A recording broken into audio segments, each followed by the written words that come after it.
We will discuss tangent line and normal line. Introduction. A normal line is a line that crosses a point on a curve with a slope perpendicular to the one of the curve at that point. A normal line to a point x and y on a curve is the line that goes through the point x and y and is perpendicular to the tangent line. Tangent line. The tangent line to a curve at a given point is a straight line that touches the curve at that point, having the same slope as the curve at that point. The tangent line represents the instantaneous rate of change of the curve at that particular point. Normal line. The normal line to a curve at a given point is a line perpendicular to the tangent line at that point. It's called the normal because it's perpendicular or normal to the tangent. Take note, the slope of normal line is the negative reciprocal of the slope of tangent line. And now I will discuss the steps to find the tangent and the normal lines. First is identify the point. Determine the point on the curve where you want to find the tangent and the normal lines. Second, find the derivative. Calculate the derivative of the function representing the curve. This derivative gives you the slope of the tangent line at any point on the curve. Third is calculate the slope. Substitute x, coordinate of the point of interest, into the derivative to find the slope of the tangent at that point. The fourth step is write the equation of the tangent line. Use the point slope form of a line. Y minus 1 equals m x minus x1, where times x1 and y1 is the point of tangency and m is the slope you can calculate in step 3. The fifth step is find the slope of the normal line. Since the normal line is perpendicular of the tangent line, its slope is the negative reciprocal of the slope of the tangent line. The last step is write the equation of the normal line. Again, use the point slope form of a line with the negative reciprocal slope you find in step 5. This tests allow you to determine both tangent line and normal line to a curve at a specified point. They are fundamental in calculus for understanding the behavior of functions and their rates of change. For example number 1, find the equation of tangent line and normal line to y is equal to x squared at 3 and 9. So, ang y is yung x squared, ito yun. Then, yung y sub 0 is equal to 9, is dito nakuha yung 9.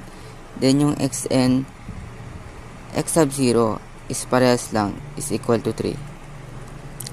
Dito yung kinuha. Then, ito yung gagamitin na formula para sa equation. Ito. Ang formula is m is equal to lim y minus y sub 0 over x minus x sub 0, x approaches to 0. Ang first step na gagawin natin for this equation is substitute lang yung given dito sa equation. M is equal to lim x squared minus 9 over x minus 3, and x approaches to 3. And ang second is ipapactor lang natin siya, yung x squared minus 9 magiging parenthesis x minus 3 parenthesis x plus 3 over x minus 3. Then pagkatapos doon, matitira na lang yung x plus 3 dito. Then itong x is papalitan na natin ng 3 at dito yon yung 3 sa may x nakuha. Then pagkatapos nun, 3 plus 3 is equal to 6. So ang m natin is equal to 6. Since nakuha na natin ang value ng m is equal to 6, gagawin natin siyang normal line, yung tangent line. Magiging m is equal to negative 1 over 6. So paano naging negative 1 over 6? Yung x is ibababa lang natin siya sa denominator, magiging 1 over 6. Then yung positive na sign niya is magiging negative. Magpapalit lang ng sign. Then ang gagamitin natin formula is y minus y sub 0 equal m times x minus x sub 0. Ang gawin is, isasubstitute lang natin yung given sa formula. Tulad na ito. Yung negative 1 over 6 dito nakuha. Then yung given dito at dito yung nakuha sa may given natin kanina sa tangent line. Then kukompute lang natin siya ng una is times muna natin ng negative 1 over 6 sa x minus 3. Ang magiging answer is negative 1 over 6 x plus 3 over 6. Since pwede pa siyang masimplify, magiging 1/2 na lang siya. Ang next is tatranspose natin yung 9 dito. So magiging negative 1 over 6 x plus 1/2 plus 9. Then ipa-plus na ang 1/2 plus 9, magiging 19 over 2. Then magiging negative 1 over 6x plus 19 over 2. Then ang magiging sagot is negative x over 6 plus 19 over 2, or pwede na rin maging sagot tong sa next. Example number 2. Find the equation of tangent line and normal line to y x is equal to x squared at 2 and 4. Ang y is x squared, ito yun. Then yung y sub 0 is equal to 4 dito, and x sub 0 is same lang din dito. Then ang formula na gagamitin is m is equal to lim y minus y sub 0 over x minus x sub 0 x approaches to 0. Then yung given is lalagyan na natin dito sa formula. Magiging m is equal to lim x squared minus 4 over x minus 2.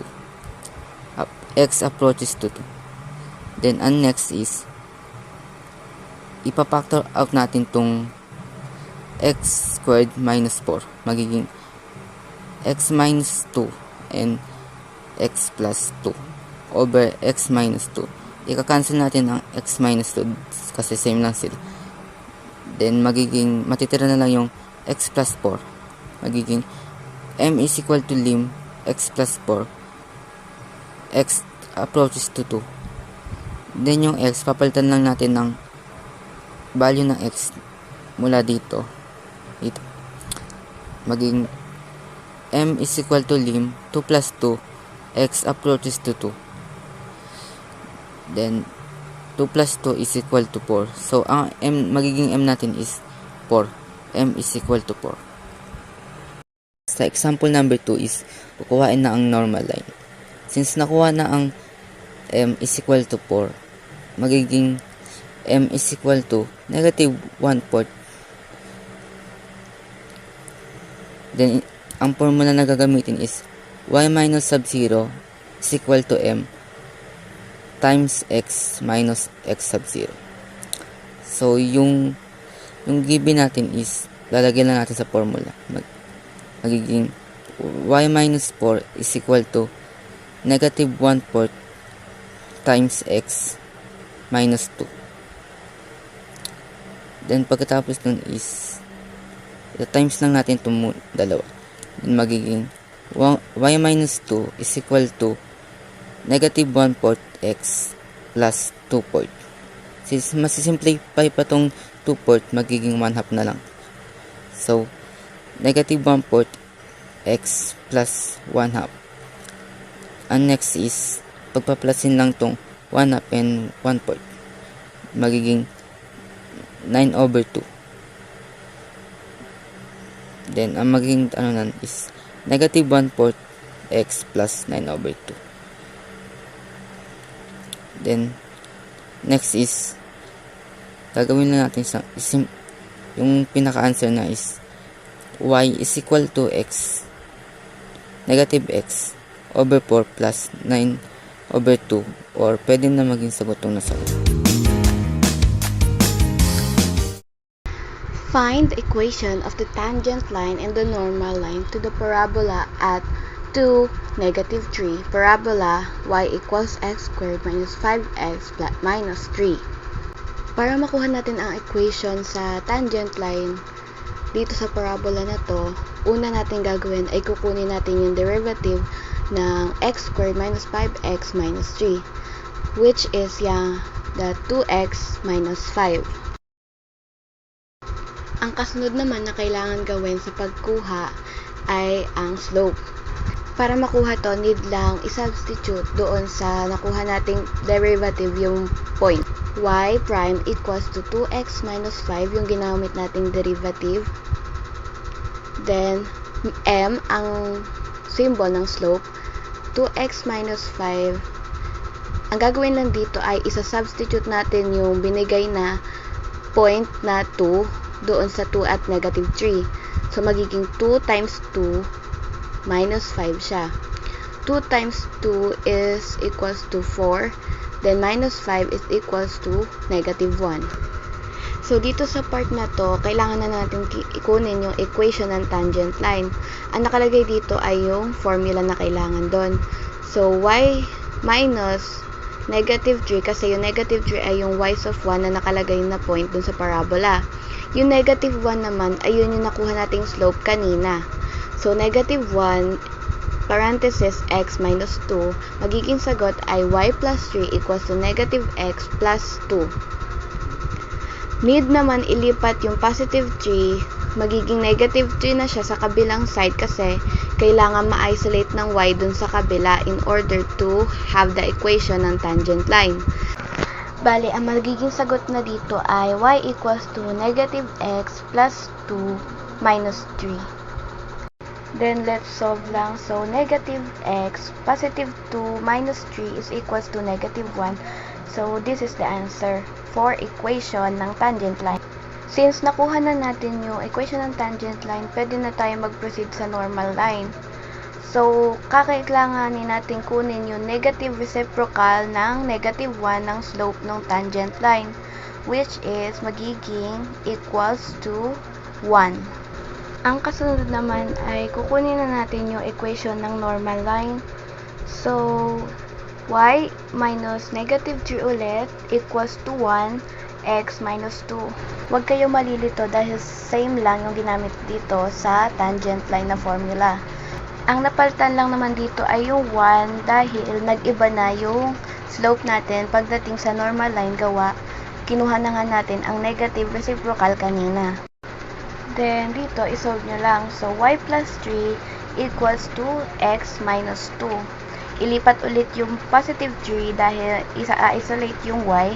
So, y equals x minus 2 minus 3. Then, ang magiging sagot na dito ay y is equals to x minus 5. So, ito na yung equation ng normal line natin. So, the slope of a normal line is the negative reciprocal of the slope of the tangent line.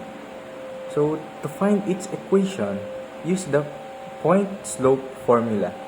So, our formula is y minus y sub 1 equals to m. So, yung m natin is ayun yung slope. So, times the quantity of x minus x sub 1. So, tandaan, the derivative of a function at a certain point is the slope of the tangent line. So, ibig sabihin, makuha natin si slope dun sa ating equation of the line by getting the derivative of a function. Then, is-substitute natin yung ating given point. So, ito yung equation or yung formula para makuha natin yung ating tangent line. So, paano naman sa equation ng ating normal line? So, sabi nga natin kanina, the slope of a normal line is the negative reciprocal of the slope ng ating tangent. So, ang ating formula naman sa normal line is y minus y sub 1 equals to yung ating, di ba nga sabi nga, negative or yung reciprocal ng ating slope. So, yung ating slope is yung m. So, para makuha natin yung negative niya, so y minus y sub 1 equals to negative 1 over m, the negative reciprocal.